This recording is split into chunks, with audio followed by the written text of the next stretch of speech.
네, 안녕하십니까. 오늘도 일상기도회로 함께 나아가고자 합니다. 어제 요한계시록 1장의 말씀을 마치고 이제 2장부터는 1장에 등장한 7교회를 향한 서신이 기록되어 있습니다. 가장 첫 번째로 등장하는 교회는 에베소입니다. 2장 1절에 보면 에베소 교회의 사자에게 편지하라 라고 기록되어 있습니다. 그렇다면 왜 에베소가 가장 먼저 첫 번째로 기록되어 있을까요?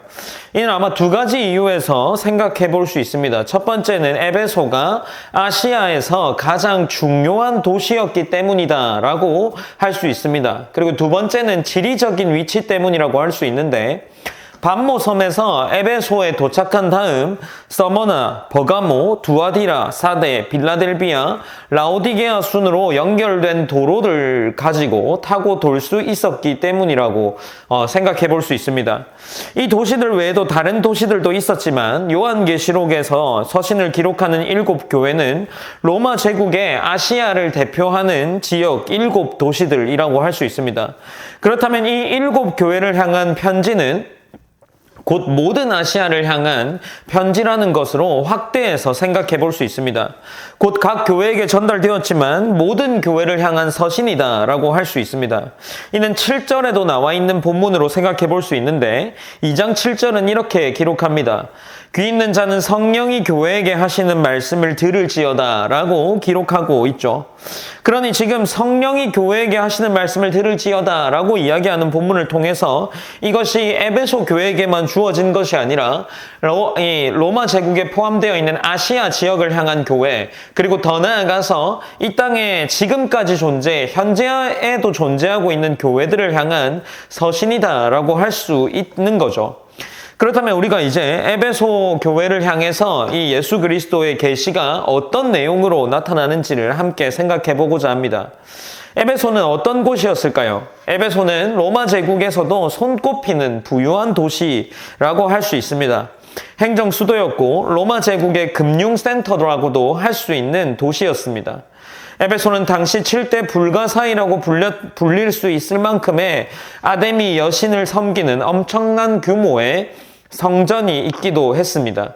이 아데미 여신을 섬기는 성전의 규모는 그 넓이가 축구장 2개가 들어가고도 남을 만큼 정도의 넓이였고, 높이는 약 17m 정도 되는 대리석으로 만든 기둥 100개가 이루어져 있는 곳이라고 할 수 있습니다.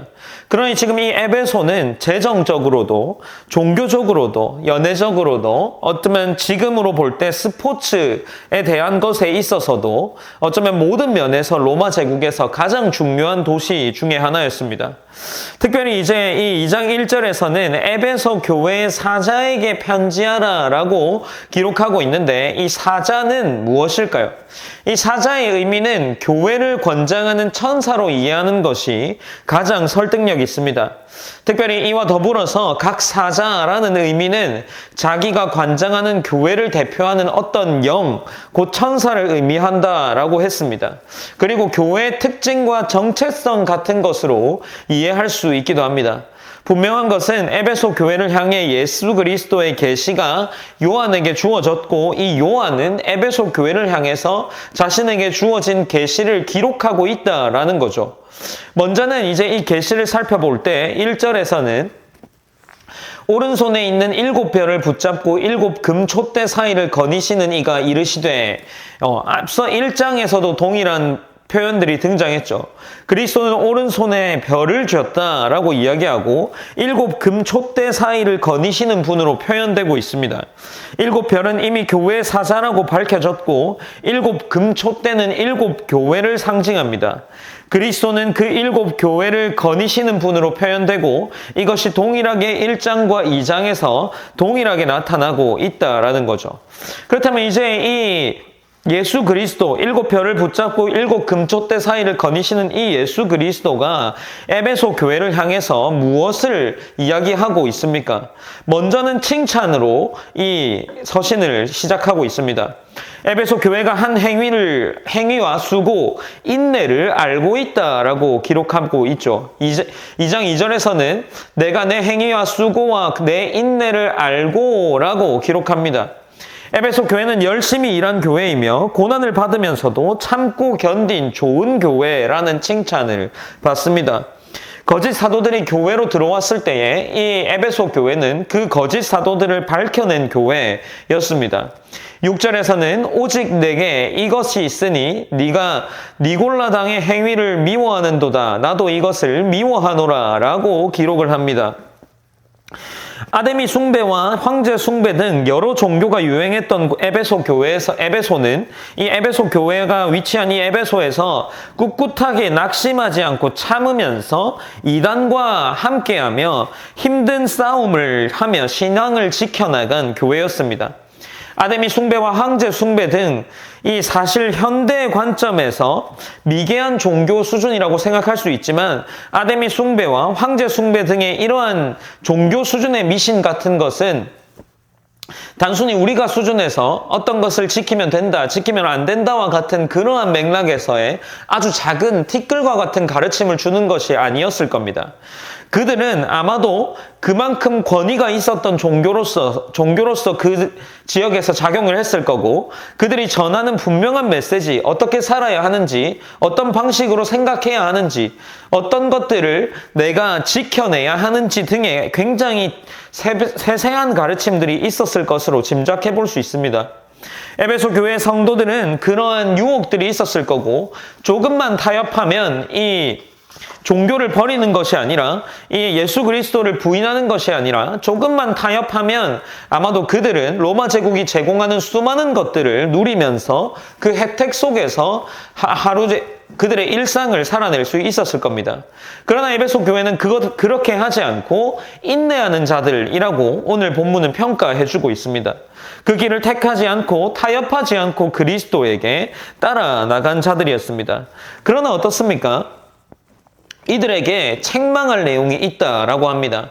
그들은 이단으로부터의 싸움에서 승리하며 나아갔고, 그들은 그 고난 속에서 인내하며 나아가는 자들이었습니다. 그러나 오늘 본문 4절에서는 이 에베소 교회가 책망받을 것이 있다라고 기록하는데, 4절은 이렇게 기록합니다.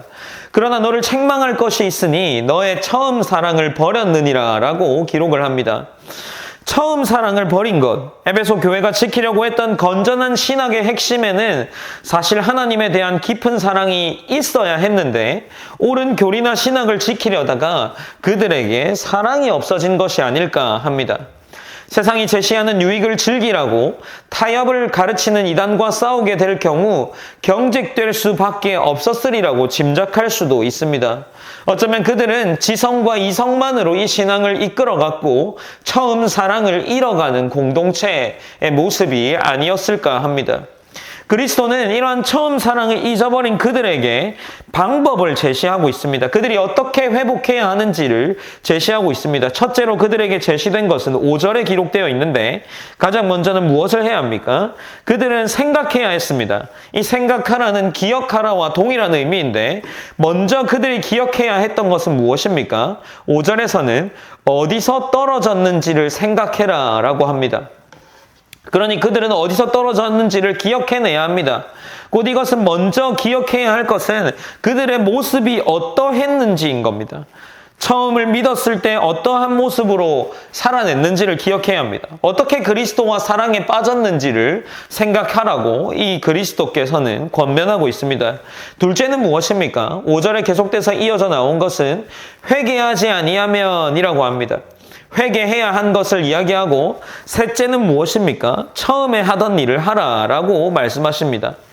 회개하는 것과 처음 하던 일을 하는 것은 어쩌면 매 한 가지의 이야기를 하는 겁니다. 왜냐하면 회개하는 것은 곧 돌이키는 것이고, 돌이키는 것은 처음 방향으로 돌아가는 일이기 때문입니다. 초심으로 돌아가는 것이 그들의 핵심에 있습니다. 이것은 다른 분이 전하는 것이 아니라 앞서 2장 1절에서 7별을 붙잡고 7 금촛대 사이를 거니시는 이가 이르시되 라고 하는 겁니다. 곧 예수 그리스도께서 이 에베소 교회를 향해서 권면하고 책망하는 내용에서 칭찬과 책망을 둘 다 하시지만, 이 책망 속에서 해결책으로 제시해 주는 것이 바로 5절 본문입니다. 그리고 예수님께서는, 이 예수 그리스도께서는 그렇게 하지 아니할 경우에는 어떻게 합니까? 회개하지 아니하면 내가 내게 가서 내 촛대를 그 자리에서 옮기리라 라고 이야기를 합니다. 촛대가 옮겨지면 더는 그리스도께서 주시는 건의와 능력, 빛이 있는 교회가 될 수 없습니다. 처음 사랑이 사라진 교회에는 하나님에 대한 사랑도 사람에 대한 사랑도 없을 겁니다. 그러니 어떻습니까? 이 예수 그리스도께서 지금 그들에게 하신 말씀에 그들은 집중해야 했습니다. 우리가 오늘 이 본문을 통해서 무엇을 생각해 볼 수 있겠습니까? 말씀을 가지고 하는 이 하나님의 권면을 보면서 우리의 교회를 점검해야 하지 않겠습니까?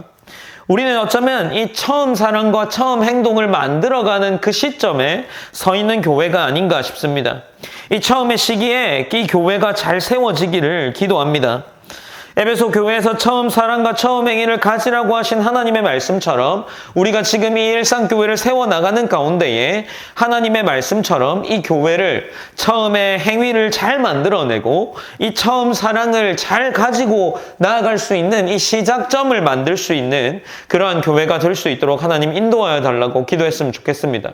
그리고 두 번째로는 짧은 이후에 있을 짧은 기도의 시간 동안 내가 가장 처음 그리스도를 깨닫게 되었던 그 시점으로 돌아가서 우리의 삶의 모습과 그때의 나의 삶의 모습을 비교하면서 점검하는 시간이 되었으면 좋겠습니다. 우리가 이 에베소 교회에게 주어진 예수 그리스도의 계시, 이 예수 그리스도의 말씀을 보면서 우리의 삶의 하루를 점검하고 우리의 교회를 세워나가는 방향성을 다시 한번 되새기며 만드는 그러한 좋은 시간이 되기를 원합니다. 제가 기도함으로 오늘의 일상 기도회를 마무리하겠습니다.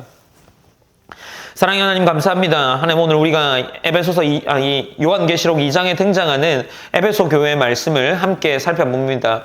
이 에베소 교회에 등장하는 이 말씀을 통해서 우리가 생각해 보는 것은 우리의 교회가 시작하는 가운데 있습니다. 이 시작하는 시점에서 하나님의 처음 행동과 우리의 이 처음 사랑이 잘 세워져서 이것이 잘 유지되는 교회가 될 수 있도록 하나님 인도하시고 이 일곱 촛대 사이를 거니셨던 그분이 우리의 교회에도 동일하게 거니셔서 이 교회가 잘 세워지기를, 그 그리스도 안에서 잘 보호되기를 하나님께서 인도하시고 보살펴 주시옵소서. 또 우리의 처음 사랑을 기억하면서 오늘 하루를 보낼 때에 우리의 삶을 다시 한번 점검하는 귀한 시간으로 이 시간이 사용될 수 있도록 인도하여 주시옵소서.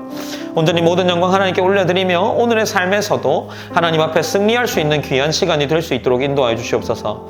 모든 영광 하나님께 올려드리며 살아계신 예수님의 이름으로 기도드립니다. 아멘.